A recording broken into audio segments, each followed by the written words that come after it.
Chapitre 22. La force universelle. Sans matière, il ne peut y avoir de force, et sans force, il ne peut y avoir de masse. Et il n'existe pas plusieurs forces de par l'univers, mais seulement des aspects différents de la force universelle qui concernent l'essence, les magnétosphères, les lignes de force, les anneaux, les particules, les astres ainsi que les êtres vivants. Or, l'aimant vers lequel nous allons en est la représentation, parce que son activité est à la fois l'origine et le fruit de cette force unique, qui est aussi appelée énergie. Le courant électrique est cette énergie créatrice qui donne naissance aux petits satellites par l'intermédiaire des magnétosphères, des lignes de force et des anneaux. On voit de la sorte l'essence de l'espace devenir progressivement masse. Ce qui nous montre que l'essence captée par l'aimant d'un générateur, qui est en fait une ligne électrique, provient de l'espace intergalactique. En effet, l'essence de l'espace est condensée une première fois par la magnétosphère générale de la galaxie, une deuxième fois par la magnétosphère du Soleil, qui se trouve au sein de celle de la galaxie, une troisième fois par la magnétosphère de la Terre, qui se trouve au sein de celle du Soleil, et enfin une quatrième fois par la magnétosphère de l'aimant du générateur qui se trouve au sein de la magnétosphère terrestre. Ainsi condensée 4 fois successives, l'essence de l'espace finit par devenir d'infimes corpuscules. L'électricité, formée par ces corpuscules et produite par l'homme, est donc dérobée en dernier lieu à la magnétosphère terrestre. Le circuit électrique. Lorsque les électrons cheminent en colonne, ils forment une ligne électrique. Les lignes de force qui partent de l'hémisphère nord dans l'espace et arrivent sur l'hémisphère sud de l'aimant sont également des lignes électriques dépourvues de conducteurs. Un courant électrique est par conséquent une ligne de force, pourvue ou dépourvue de conducteurs. Le conducteur, tel son nom, conduit seulement. Mais étant faite d'électrons, l'électricité est forcément matérielle. Car si petits soient-ils, les électrons sont de véritables masses. Ce qui signifie que si ces masses se réunissent soudainement sur un seul point, elles donneront naissance à une masse plus grande, à un satellite par exemple. Et si elles continuent d'arriver à flot sur ce satellite, elles le feront croître d'autant. Cela est véritable et certain. Avec les éclairs d'orage, de tout temps, les hommes virent la force électrique et sa puissance. Et lorsqu'ils trouvèrent les moyens de la produire, ils copièrent les astres sans le savoir. Mais ils ne le savent toujours pas, sinon ils connaîtraient l'activité des astres, et tout l'univers leur serait révélé. La compréhension de cette activité tient donc à peu de choses, seulement à comparer le générateur à l'astre, comme ceci. Voici la concordance du générateur et de l'astre, qui sont tous deux des aimants, ayant besoin du côté apport et du côté dépense des électrons pour s'activer. Car sans dépense, il n'y a point d'apport possible et point de courant. Ici, sur la figure de gauche, la dépense est représentée par une résistance. Et, sur la figure de droite, cette dépense est représentée par un anneau, vu ici en coupe, qui, nous le verrons, ne manquera pas de donner naissance à un satellite, qui sera lui aussi une véritable résistance électrique. Sur ces résistances, les électrons sont dépensés partiellement, et ce qu'il en reste retourne au générateur ou à l'astre. Il y a donc nécessité d'un circuit. Celui-ci est formé par les conducteurs aller et retour sur le générateur, et par les lignes de force aller et retour sur l'astre, qui sont pareillement des lignes électriques, mais dépourvues de conducteurs.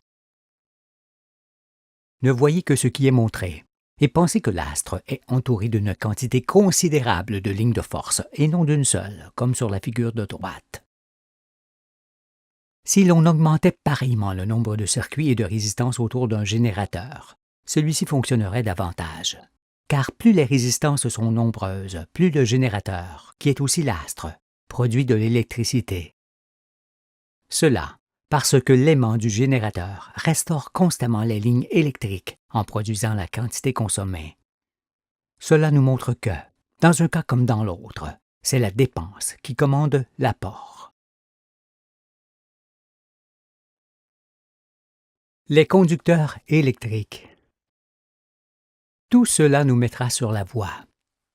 Pour l'instant, pensons qu'un fil électrique resterait un conducteur si on en faisait une sphère.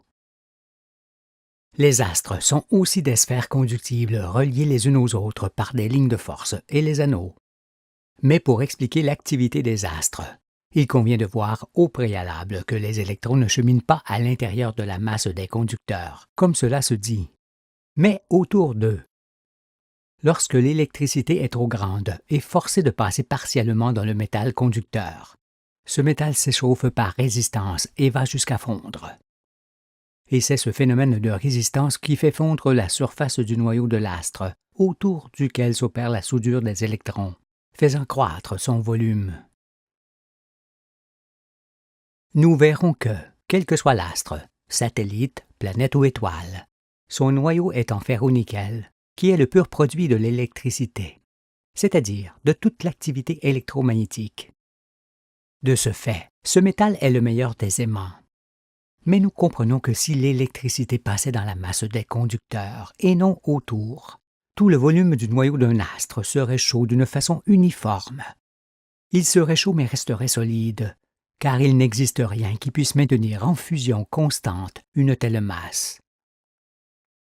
De plus, si le noyau d'un astre était entièrement en fusion, il ne pourrait être aimanté. Par conséquent, il n'aurait point de magnétosphère, de ligne de force, d'anneaux et de satellites. Tel n'est pas le cas, parce que le noyau est froid et rigide depuis le centre jusqu'à la surface qui, elle seule, est chaude et en fusion sur peu de profondeur. Ce qui n'est nullement un obstacle à son aimantation, qui est son activité électromagnétique. Il est donc primordial de démontrer que l'électricité ne passe nullement dans toute la masse des conducteurs. Comment pouvons-nous y parvenir? Tout d'abord, comprenons ce qu'est un conducteur métallique. Les métaux sont faits de cristaux, et les cristaux sont les conséquences du refroidissement de la matière, qui les découpe en se contractant. Dans le métal en fusion, il n'y a pas de cristaux, ceux-ci ne pouvant se former que lors de son refroidissement. Mais dans le métal rigide, fait de cristaux, il y a des interstices dans lesquels le courant électrique peut passer en partie. Ce courant est fait par des électrons qui sont des masses, et les cristaux sont faits également de particules, de petites masses, soudées les unes aux autres par l'énorme pression exercée par le retrait d'un corps, qui se refroidit. C'est pourquoi les électrons ne peuvent pas passer à l'intérieur des cristaux eux-mêmes. Ils passent sur eux. Et plus ces cristaux sont serrés les uns contre les autres selon la densité du métal, moins le courant passe dans ce métal. Pensez que si un courant de 1000 passe sur un conducteur, 10 ou 20 de ce nombre peuvent passer entre les cristaux du conducteur, c'est-à-dire dans une moindre proportion. Ici, je vous demande d'être très vigilant sur les proportions. Soyez-le, parce que lorsqu'on parle d'un conducteur électrique de près de 13 000 km de diamètre, comme l'est le noyau de la Terre, il ne s'agit pas d'un conducteur de 13 dixièmes de millimètre pouvant fondre entièrement. Pour suivre, ayez cela à l'esprit. Par ailleurs, et en raison de la croissance de la particule, l'électricité est forcément proportionnelle à la taille des corpuscules qui la forment.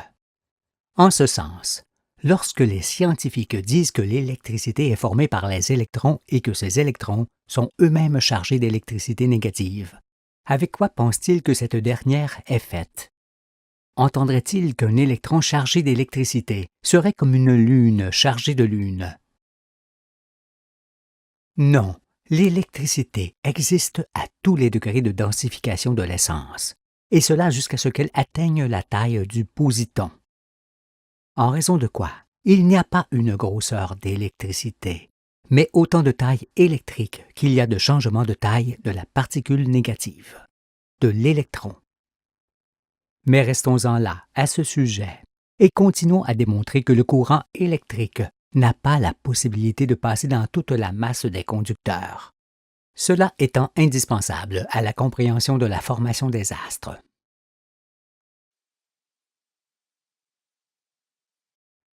Conduction et résistance électrique. La magnétosphère des électrons permet à ces derniers de se maintenir ensemble et de se tirer les uns les autres, en s'accrochant sur le métal ou autre support. C'est pourquoi une ligne de force électrique enroulée autour d'un conducteur est obligée de suivre ce conducteur.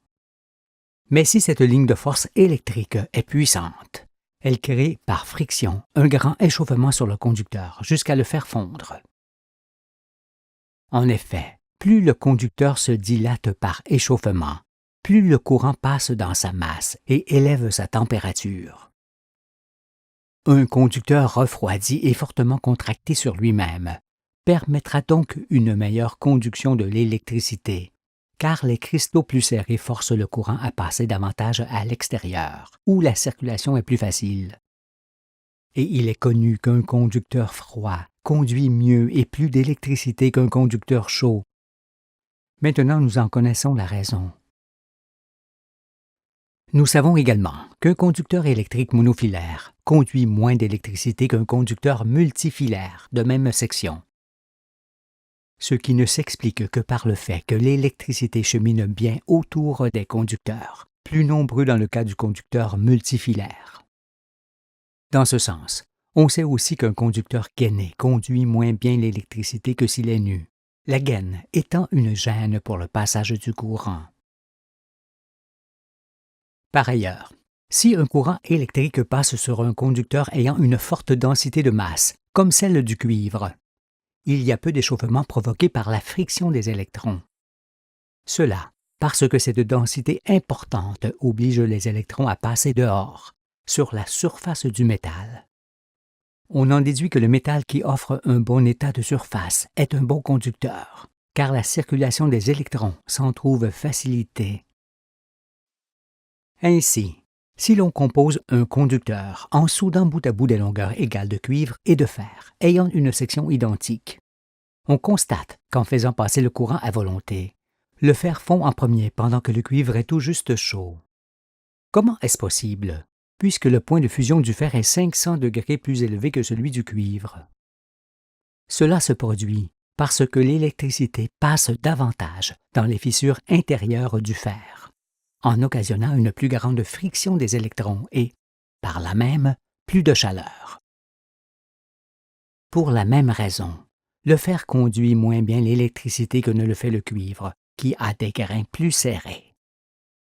C'est donc bien pour cela que le cuivre s'échauffe moins que le fer, et qu'un conducteur très refroidi conduit mieux que lorsqu'il ne l'est pas. Lorsque le métal conducteur s'échauffe au passage de l'électricité, cela est dû aux frictions des électrons sur ce métal, ce qui indique aussi que les électrons sont bien des masses et que l'électricité est bien un courant de ces masses, c'est-à-dire de matière. Cela est incontestable. Sinon le conducteur ne pourrait s'échauffer. On doit alors en déduire que l'échauffement d'un conducteur électrique est d'autant plus grand que ce conducteur offre une grande résistance, comme le fer par exemple. Or, le noyau terrestre est une énorme sphère en ferro-nickel, qui, placée sur un des vastes anneaux solaires, est parcouru par des forces électriques gigantesques. Ce sont ces forces qui échauffent l'astre par résistance et qui provoquent la fonte de sa surface. Nous constaterons que le noyau terrestre se trouve à une trentaine de kilomètres sous le niveau de la mer. Il équivaut de la sorte quasiment au diamètre de la Terre, ce qui est également semblable pour toutes les planètes et leurs satellites. Dans ce sens, pensez que si nous pouvions prendre la Lune dans une main, en grattant légèrement avec l'ongle, nous atteindrions de suite son noyau de fer, qui, lui, est froid en surface et pour les raisons qui seront expliquées. Et ce serait la même chose, ou presque, si on faisait cela avec la Terre, sauf qu'on se brûlerait le doigt.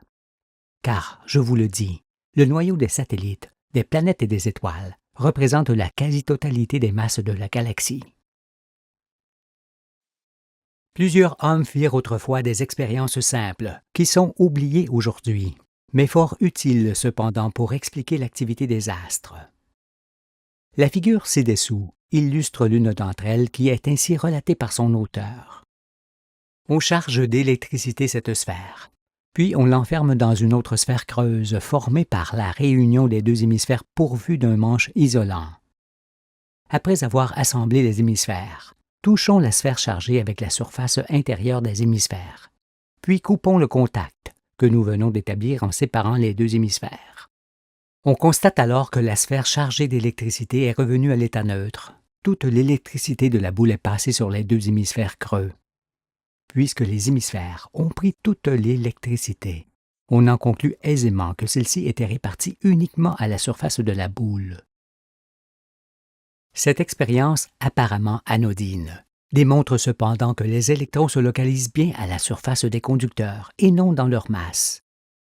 Si donc les électrons ne peuvent point pénétrer cette petite boule de l'expérience, combien moins ils ne peuvent le faire avec l'énorme noyau d'un astre. Cela s'ajoutant à ce que l'on a déjà vu, il est indéniable que l'électricité emprunte les chemins les plus faciles et passe bien à l'extérieur des conducteurs. Voyons alors l'électricité comme un tourbillon autour des conducteurs. Ce tourbillon est aisément rendu visible avec la limaille que l'on saupoudre sur un carton traversé par un fil métallique sur lequel passe l'électricité.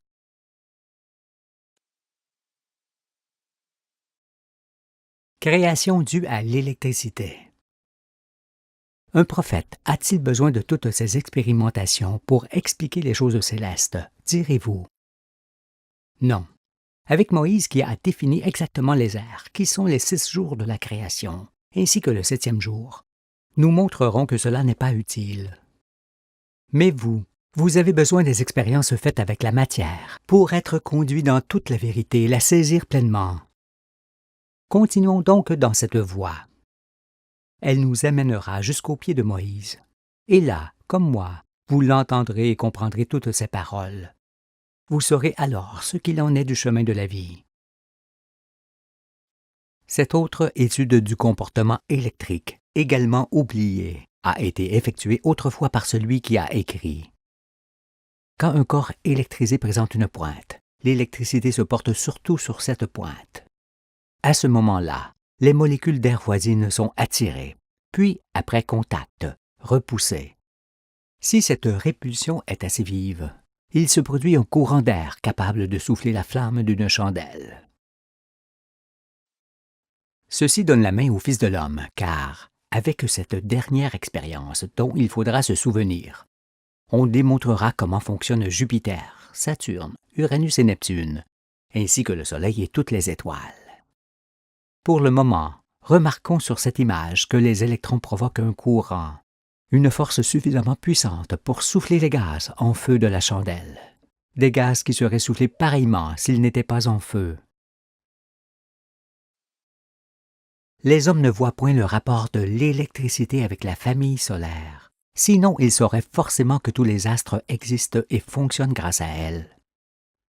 Mon propos n'est point toutefois d'expliquer tout ce que nous pouvons produire avec l'électricité, mais au contraire de montrer tout ce qu'elle-même produit pour nous, à commencer par les astres. Pour cela, il faut au préalable voir l'électricité à travers la magnétosphère d'un astre, puis à travers les lignes de force qui s'en vont et reviennent dans l'espace, telles des boucles, après avoir engendré des anneaux, tels des cercles, et leurs satellites. Il fallait également comprendre que l'électricité ne chemine point dans toute la masse des conducteurs, mais essentiellement autour d'eux, et comment les électrons les échauffent à leur passage. Il nous reste donc à observer ce qu'il advient des électrons sur une résistance électrique, qui peut être le noyau d'un astre, et comment ils forment du ferro-nickel, le métal du noyau, lorsqu'ils se soudent entre eux. Voici comment cela se produit. Remarquons tout d'abord sur la figure 1 que l'effet de résistance se produit essentiellement parce que les électrons sont soudainement obligés de passer par un chemin rétréci où ils se serrent et se frictionnent, en créant leur propre usure et un grand échauffement du conducteur. Le point de fusion du filament doit donc être élevé en conséquence. Ce qui est le cas pour le tungstène qui sert à faire les filaments des lampes, et dont le point de fusion est 3 fois plus élevé que celui du cuivre. S'usant dans leur course, les électrons restituent à l'espace l'essence qui compose leur corps, mais sans quitter le conducteur. Ils s'usent seulement tout en continuant leur chemin. Sinon, il se produirait une rupture dans la ligne électrique. On voit aussi sur la première figure que les électrons cheminent dans le même sens. Supposons alors que l'on retire le filament et que l'on mette ensuite en contact les deux conducteurs. Cette fois, il se produira un grand échauffement, un éclair, qui fera fondre l'extrémité des deux brins conducteurs. La deuxième figure montre cela et que le courant des deux brins se dirige vers le point de contact en provoquant un éclair, mais aussi la formation de petites perles de ferro-nickel. Ce phénomène de création de perles ne peut se produire tant que les électrons vont dans le même sens, mais il se produit lorsque les électrons vont à contresens, se heurtent et se soudent. Et il est connu que lorsque deux conducteurs provoquent un éclair, un court-circuit, les électrons des deux brins se dirigent vers le lieu du court-circuit, ainsi que le montre la deuxième figure. C'est pourquoi je dis, et cela est connu, que toute manifestation électrique produisant un éclair, comme lors d'un orage, est aussi en mesure de produire de fines perles de ferro-nickel. Retenons alors que l'électricité peut devenir métallique selon les circonstances, ce qui nous permettra de comprendre la naissance et le développement des astres.